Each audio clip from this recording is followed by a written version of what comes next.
It was late October, and the air was crisp with the familiar bite of autumn. The sky had taken on that dull, gray hue that warned of the coming winter, though the leaves still clung to their rich hues of orange and gold. Jack leaned against the brick wall of the small cafe, idly scrolling through his phone, when the message came through.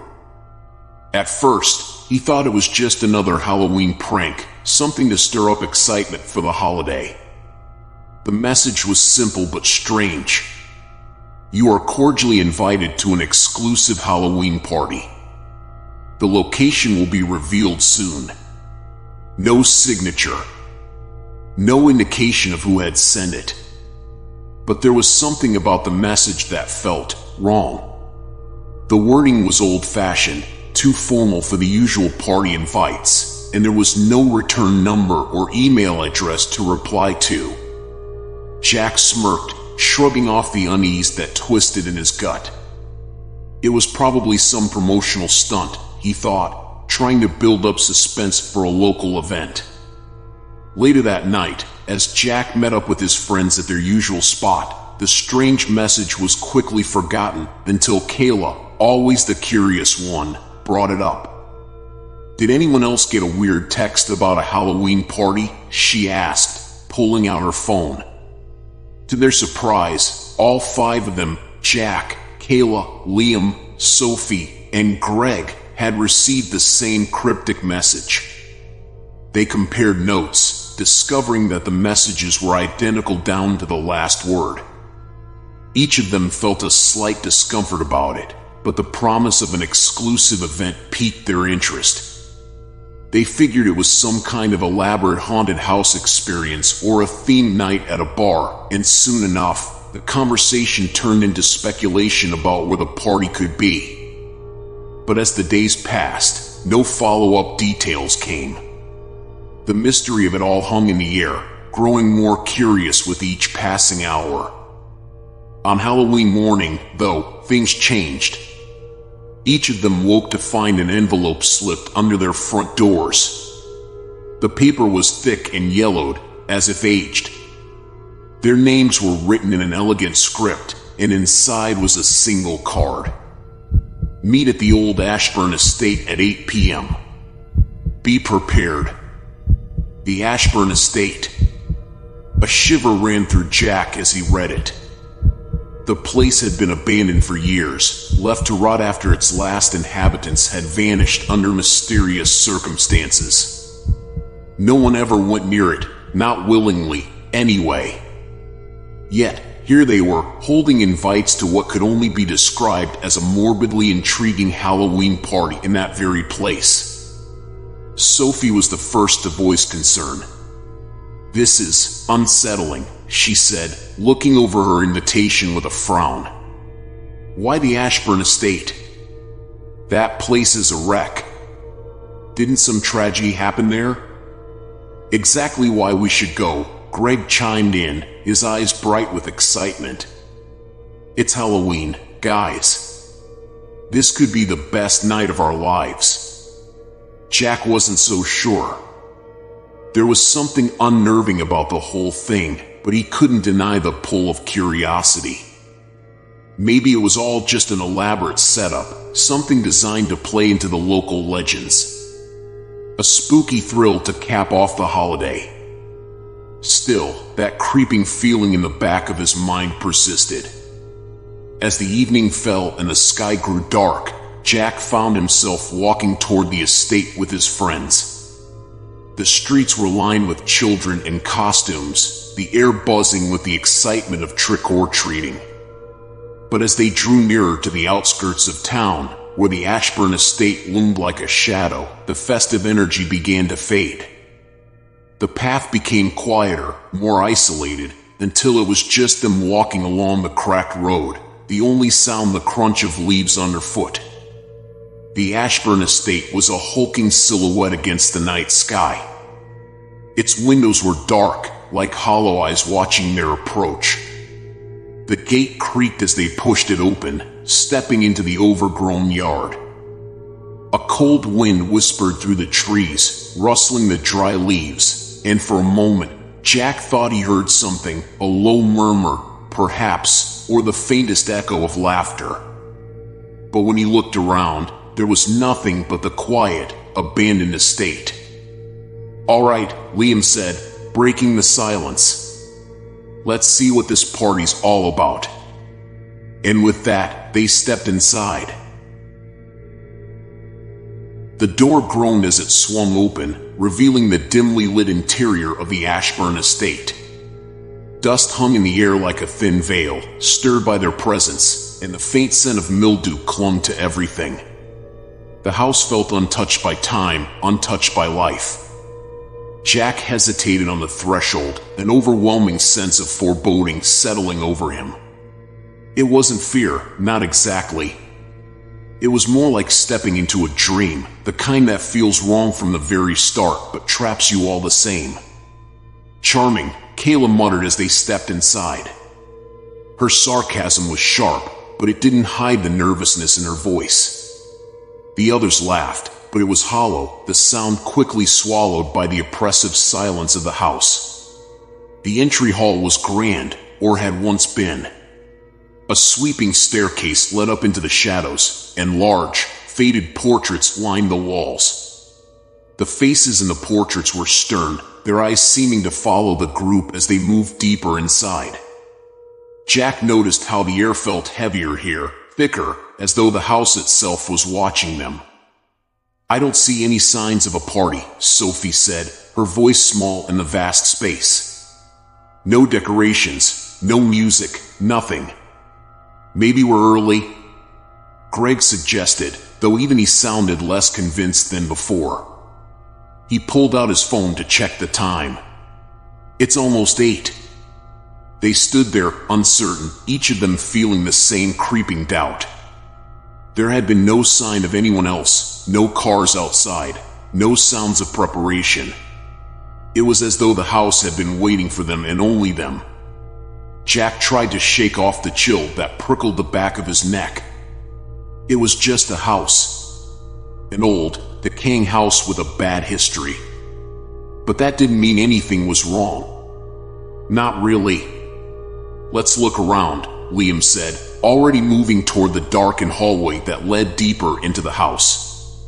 "Maybe we'll find some clues about what's going on." The others followed, their footsteps echoing in the cavernous space.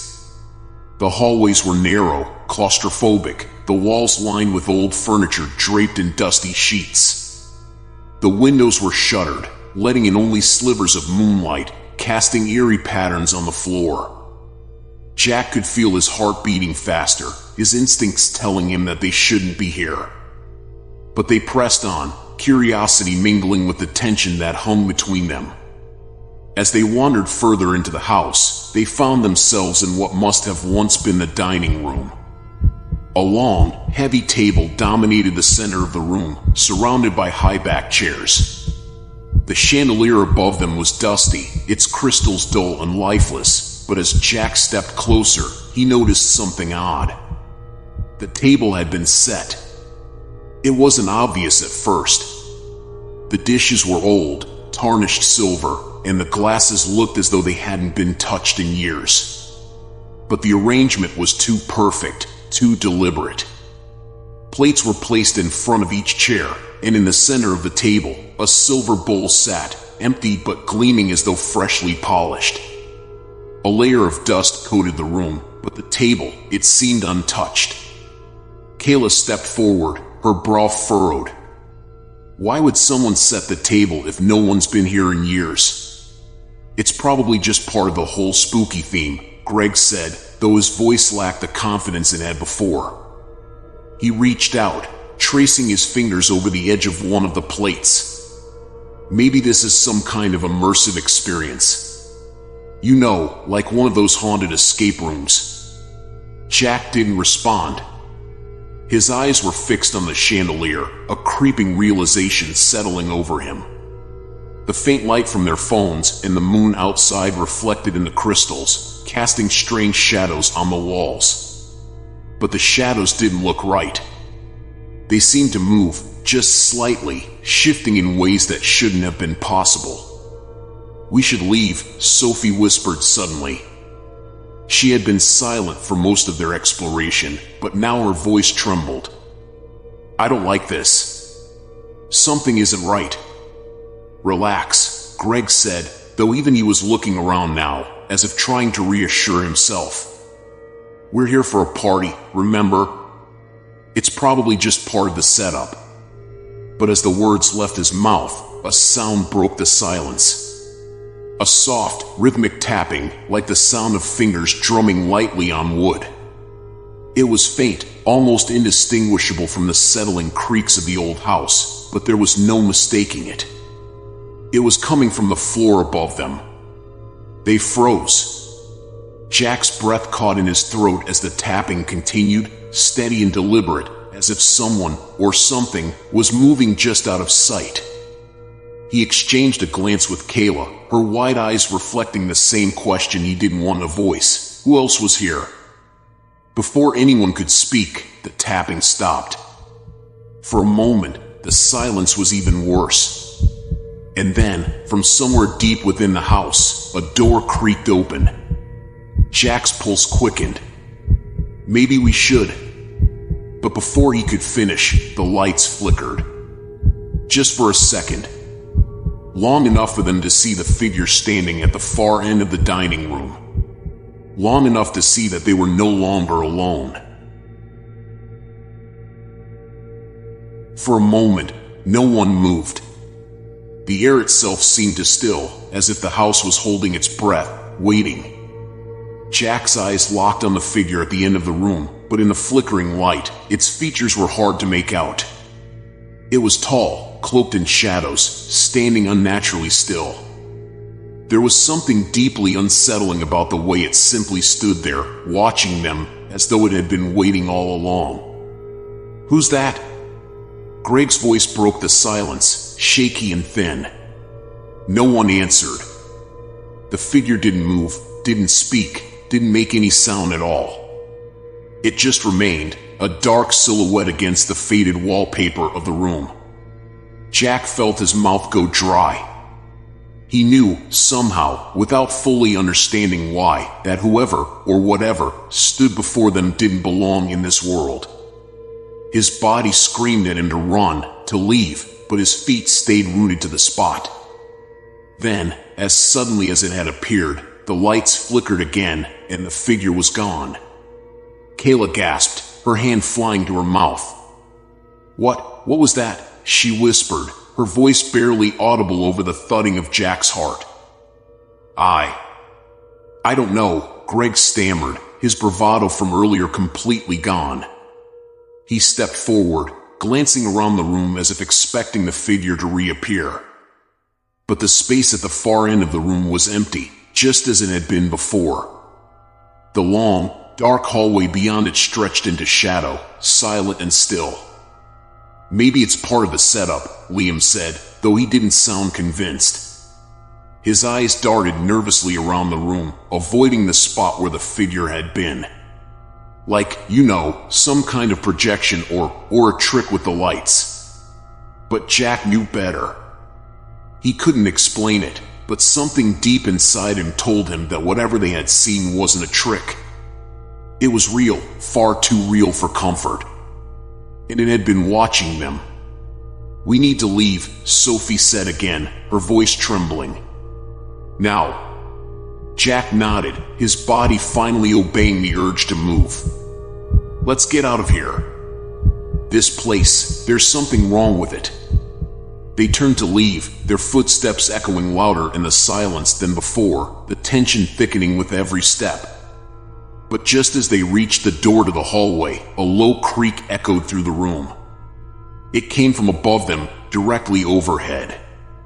All at once, they stopped, their eyes lifting to the ceiling as the creaking grew louder, as if heavy footsteps were moving across the floor above. "No," Kayla whispered, shaking her head. "No, no, no." Jack's heart raced. The sound was slow, deliberate, and steady, one heavy step after another, moving toward them. He could feel the weight of it pressing down on his chest, the same sense of dread he had felt when they first entered the house returning in full force. Then, as quickly as it had started, the sound stopped. The silence that followed was suffocating, pressing in on them like a physical weight. Jack's hand hovered over the doorknob, frozen with indecision. "We have to go," Greg said again, louder this time, as though raising his voice would somehow make it easier to ignore the growing unease that twisted in his gut. But before Jack could turn the knob, the door at the end of the hallway slammed shut with a deafening crash. The sound echoed through the house, rattling the walls, and the lights flickered once more. The temperature in the room dropped sharply, and Jack felt a cold breeze brush past him, though there were no open windows. Something was here with them. Liam swallowed hard, stepping back from the door. This isn't right. We need to find another way out." "I saw a side door when we came in," Jack said, his voice low but steady. "Through the kitchen, I think. We can try that." Without waiting for a response, he led the way, moving quickly down the hallway toward where he remembered the kitchen to be. The others followed close behind, their fear palpable in the thick, still air. As they made their way through the darkened corridors, the sense of being watched grew stronger. Jack's skin prickled with the awareness that something unseen was following them, though when he turned, there was never anyone there. Only shadows, only silence. The kitchen was just as old and neglected as the rest of the house. The countertops were covered in dust, and the once gleaming stove stood rusted and cold. A single window above the sink let in a sliver of pale moonlight, casting long shadows across the floor. But it wasn't the window Jack focused on, it was the door. "There," he said, pointing. The door was small, barely noticeable in the corner of the room, but it led outside. He could feel a faint breeze coming through the cracks around its edges. It was their way out. But as they moved toward it, something stopped them. A voice. Soft, faint, but unmistakable. "You can't leave." Jack froze, his breath catching in his throat. He turned, but there was no one there. The others had heard it too. He could see it in their wide, terrified eyes. The voice came again, this time from somewhere deeper in the house, but closer now. "It's too late." And then, as if in response to the voice, the door they had been moving towards slowly creaked shut on its own. The lock clicked into place, sealing them inside. Panic surged through the group. "What the hell is going on?" Greg shouted, rushing to the door and pulling at the handle. It didn't budge. Jack felt his heart pounding in his chest. There was no way out. Not through the door, not through the windows. They were trapped. And whatever had spoken to them was still in the house. The stillness in the kitchen was thick, oppressive, as if the house itself was holding them in its grip. Jack's eyes darted from the door, now locked tight, to the others. Their faces, pale and drawn, reflected the same fear that clawed at him. Every instinct told him to run, but there was nowhere left to go. "We have to try the windows," Sophie said, her voice tight with panic. She moved to the nearest one, a narrow pane of glass above the sink, and pulled at it with trembling hands. It didn't budge. She yanked harder, her breath coming in short gasps. "It's stuck." "It's not stuck," Greg muttered, pacing behind her, his face flushed with anger and fear. "It's this house. It won't let us leave." Jack turned toward the center of the room. The air had grown colder, unnaturally so, and the shadows seemed to deepen, pooling in the corners.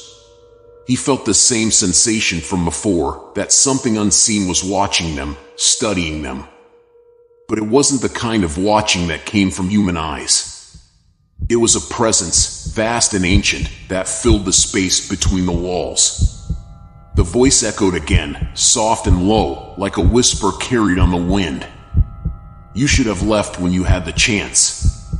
Jack's breath caught in his throat. The words didn't come from the hallway or the room beyond. They seemed to rise from the very walls around them. He could feel the vibrations of the voice in his bones, in his chest. Kayla backed away from the sink, her eyes wide with terror. "What do you want from us?" she asked, her voice trembling, though she wasn't speaking to anyone in particular. It was as though she expected the house to answer her. For a moment, there was nothing but silence. Then, the voice returned, louder this time, and unmistakably close. "You know what I want." The floorboards creaked suddenly, and the group whipped around to face the hallway. From the shadows, a figure emerged again, the same as before, tall, cloaked in darkness, its features impossible to distinguish. But this time, it wasn't standing still. It was moving toward them, slow, deliberate, as if it had all the time in the world. "Run!" Jack shouted, grabbing Kayla by the arm and pulling her toward the far end of the kitchen. The others followed, their footsteps echoing off the tile floor, but there was nowhere to run. The kitchen was a dead end, and every door they tried led them deeper into the house, as if the walls themselves were shifting to trap them. They stumbled through a narrow doorway into what looked like an old dining room, its long table covered in a thick layer of dust. The once elegant chairs stood pushed back, as if the room had been abandoned in the middle of a meal. A chandelier, rusted and ancient, hung precariously above the table, its crystals dull and grimy. "We need to barricade ourselves in here," Jack said, his voice ragged. "Maybe if we—" His words were cut short as the figure appeared in the doorway, blocking their only exit. It didn't move, didn't make a sound, but its presence was suffocating, filling the room with a heavy dread that pressed down on them all. Jack's heart pounded in his ears, and for a moment, he thought he might pass out. Kayla whimpered, backing away from the figure. "What is it?" she whispered, as if speaking too loudly might draw it closer. No one answered. There were no words that could explain the impossible, no explanation for the terror that now gripped them. The figure took a step forward, its movements slow and deliberate, as if savoring their fear. Jack's mind raced. He had to think of something, anything, to get them out of this. But every idea, every desperate plan, seemed to slip away as soon as it formed. Liam grabbed a chair from the table and hurled it toward the figure. It struck the floor with a loud crash, splintering into pieces, but the figure didn't flinch. It simply continued its slow, relentless approach. Jack's gaze flicked toward the clock on the wall. It was almost midnight. Whatever this thing was, whatever it wanted, it would happen soon. He could feel it in the air, a growing tension, as if the very fabric of reality was beginning to fray. "We have to do something," Greg said, his voice rising in panic. "We can't just stand here and wait for it to." But before he could finish, the figure stopped. It stood at the edge of the room, just inside the doorway, as if waiting for something. Then, slowly, it raised its hand and pointed toward the table. Jack followed its gesture, his eyes landing on a dusty old book that lay in the center of the table, half hidden beneath layers of dirt and grime. The book was large, bound in cracked leather, its pages yellowed with age. "That wasn't there before," Sophie whispered, her voice barely audible. Jack's mouth was dry as he reached for the book, his hand shaking.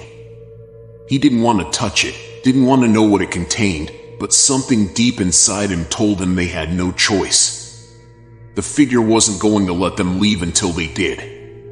With a deep breath, he opened the book. The pages were brittle, filled with strange symbols and faded writing in a language he couldn't understand. But as he turned the pages, he began to notice something familiar. Drawings. Diagrams. All of them seemed to depict the same ritual over and over again. The ritual that had been interrupted centuries ago. "We're part of it," Jack whispered, his voice hollow. "We're part of the ritual." The room seemed to shrink around them, the shadows closing in as the reality of their situation sank in. Jack stood frozen, staring at the pages of the old book, the weight of the revelation pressing down on him like a leaden fog. It was there, in black ink, sketched out in the most meticulous, eerie detail, the ritual that had never been completed. The one they were now entangled in, without ever having understood it. Greg stepped forward, his voice a harsh whisper. "What does it say? What are we supposed to do?" Jack shook his head, his fingers tracing the jagged symbols on the brittle pages. "I don't know. I can't read it. But it's like we were brought here to finish this." His words felt hollow, echoing in the silence of the room as if spoken in a dream. Kayla took a step back, her hands clutching the back of a chair for support. "Finish it? How? We don't even know what it is. We don't know why we're here." The figure in the doorway didn't move, but its presence loomed larger now, as if the very air had grown heavier with its nearness. It seemed to wait, patient and unrelenting, as though it had all the time in the world to observe their confusion, their fear. Jack turned another page. Each one was worse than the last. Diagrams of people standing in a circle, their faces distorted into strange masks of pain or reverence. Symbols scrawled in the margins, ink faded with age, as though the writer had been desperate to finish before the ink ran dry. But it was the last page that made Jack's breath catch in his throat. A drawing of 5 figures, just like them, standing around an altar, their hands raised toward the heavens, eyes closed. The altar was a stone slab, just like the one they'd seen in the clearing outside when they first arrived. Beneath the drawing, a single line of text was written in the same strange language, bold and clear. "What does it mean?" Sophie asked, her voice barely audible. She stepped closer to Jack, her eyes locked on the drawing. "Is this what the spirit wants?" Jack didn't answer. He couldn't. The truth was, they had stumbled into something far older, far darker than any of them could comprehend. And there was no way out. The house, the figure, even the invitation, they had all been part of a trap, one that had been set long before any of them were born. "We were chosen," Jack said, his voice flat. "This was always meant to happen. It's been waiting for us." Greg, his face pale, looked around the room as if searching for an escape. "We can't be part of this. There's got to be a way out. We just need to figure out how." His words were cut short by a loud, echoing chime from the clock. Midnight was approaching. The sound reverberated through the house, each chime like a countdown to their fate. Kayla backed away, her eyes wide with panic. No, this can't be happening. We didn't ask for this. We didn't." But Jack wasn't listening. His eyes were fixed on the figure in the doorway. It hadn't moved, hadn't spoken, but there was something about its presence now that felt different. Expectant. "It's too late," Jack murmured, turning the page again, revealing a blank sheet. "We can't escape." The others stared at him in disbelief, their faces filled with confusion and fear. But deep down, they all knew the truth. The house had never intended for them to leave. They were bound to it now, bound to the ritual that had begun centuries ago. "What do we do?" Sophie asked, her voice trembling. Jack looked around at his friends, their pale faces illuminated by the dim, flickering light. He didn't have an answer for them. All he knew was that the house wouldn't release them until the ritual was completed. Whatever that meant. "We follow the book," he said, his voice hollow. "It's the only way." Greg shook his head violently. "Are you crazy? We don't even know what that thing wants." We can't just follow some old book and hope for the best." But before Jack could respond, the figure took a step forward, its outline shifting in the doorway. The room seemed to grow colder, darker, and the sensation of being watched became unbearable. "We don't have a choice," Jack whispered, his voice barely audible. "If we don't finish it, we'll never leave."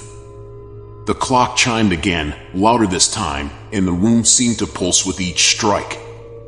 Midnight was almost here. Whatever fate awaited them was closing in fast, and Jack could feel it, an invisible thread tightening around them, pulling them toward the inevitable. Slowly, reluctantly, the group gathered around the table, their eyes locked on the pages of the ancient book. The symbols on the page seemed to shift and dance in the dim light, as though they were alive, pulsing with a strange energy. Jack looked at each of them in turn, his heart heavy with dread. "Whatever happens," he said, "we do this together." They nodded, though their faces betrayed their fear. No one wanted to face what lay ahead, but the house had left them no choice. As Jack began to read the words aloud, a low hum filled the air, growing louder with each passing second. The walls seemed to close in around them, the shadows deepening, until it felt as though the house itself was watching, waiting for the final moment when the ritual would be complete. And with each word, Jack could feel the weight of history pressing down on them, the centuries of unfinished business, the lives lost to this place, and the knowledge that, soon, they would be part of it too. As the final words left Jack's lips, the house seemed to exhale, a low, rattling sound that echoed through the walls, as though the very structure had been holding its breath for centuries. Outside, the wind howled, slamming against the windows, yet the room remained still. Unnaturally still. The clock began to chime again. Midnight. 1. The deep, resonant sound seemed to vibrate through their bones. 2. Jack's voice faltered, the ancient words trailing off into silence. He could feel it now, the presence that had lurked in the shadows all night, drawing nearer with every chime. 3. The figure in the doorway was gone. Greg gasped, stumbling backward. Where did it go? 4. The air in the room grew thick, oppressive, as though it were being squeezed by invisible hands. 5. Sophie clutched Kayla's arm, her face pale, her breath coming in short, panicked bursts. 6. Jack stood motionless, the open book in his hands forgotten. He could sense it, the gathering of something dark, unseen, but very real. Something ancient and patient. It had waited for so long. 7. The temperature dropped sharply, a bitter cold that seemed to rise from the floor, seeping into their skin. 8. The sound of footsteps echoed from the hall, slow and deliberate. The host had returned. 9. Jack's heart raced. This was the moment. The ritual was unfinished, yet something had been set into motion, something they couldn't stop now, even if they wanted to. 10. The footsteps stopped just outside the room, but no one dared look. The presence was here. They could all feel it. 11. The shadows around them deepened, as though the house itself was folding in on them, pulling them into its long-buried secrets. 12. The final chime rang out like a toll for the dead, and in that moment, Jack understood. It wasn't about completing the ritual, it never had been. The ritual was a lure, a trap. The house didn't want the ritual finished. It wanted them. The walls around them seemed to breathe, the wood creaking as though the house itself was alive. Jack dropped the book, and it hit the floor with a dull thud, the ancient pages scattering across the room like dead leaves. A gust of wind howled through the room, though there were no open windows, lifting the papers into a chaotic swirl. The clock stopped. Silence. Jack, Sophie whispered, her voice barely audible. What's happening?" But Jack couldn't answer. His mind was racing, piecing together the truth. The ritual had never been about appeasing the spirit or breaking a curse. It was about luring them to this place, making them part of its endless cycle. The house fed on their fear, their desperation, trapping them in its dark history. The host was never going to let them leave. The lights flickered, and the room plunged into total darkness. For a moment, there was nothing, no sound, no movement, only the weight of the blackness pressing in from all sides. Then, slowly, the whispers began. Soft, indistinct, like voices from another world. They swirled around the group, filling the room with their eerie murmur. Kayla let out a strangled cry, backing away from the unseen presence, her hands outstretched as if trying to ward it off. "We have to get out of here." But there was no escape. Jack could feel it now, the pull of the house, the way it twisted reality around them, trapping them in its maze of shadows and whispers. The doors, the windows, they no longer led outside. The house had become their prison, and it would keep them until it had consumed everything they had to give. "Please," Sophie whimpered, tears streaming down her face. "Please, someone help us." But no help would come. They were alone in this place, just like the others who had come before them, lured by the promise of a simple Halloween party, only to find themselves ensnared in the house's dark web.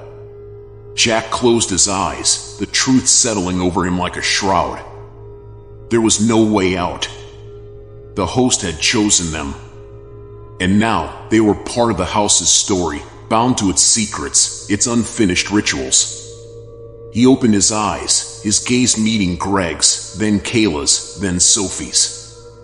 In their eyes, he saw the same realization dawning, the same acceptance. They couldn't fight it. They couldn't run. The house had already won. The whispers grew louder, filling the room with their eerie, disembodied voices. And as Jack looked around at his friends, he understood what they had to do.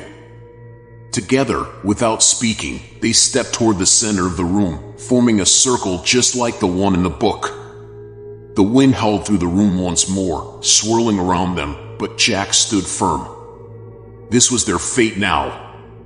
They had no choice but to finish what had been started so long ago. The last candle flickered and went out, plunging the room into darkness. And in that final moment, as the shadows closed in, Jack whispered the last words of the ritual, not because he believed it would save them, but because it was the only thing left to do. Then, the house was silent, and they were gone. The next morning, the sun rose over the old house, casting long shadows across the overgrown lawn. The wind had died down, and the air was still, save for the rustling of the trees. The invitation, now weathered and worn, fluttered gently in the breeze, caught in the branches of a gnarled oak. No one would ever know what had happened to the four friends who had come to the Halloween party. They would be forgotten, just like all the others who had disappeared before them. The house would remain, waiting, as it always had.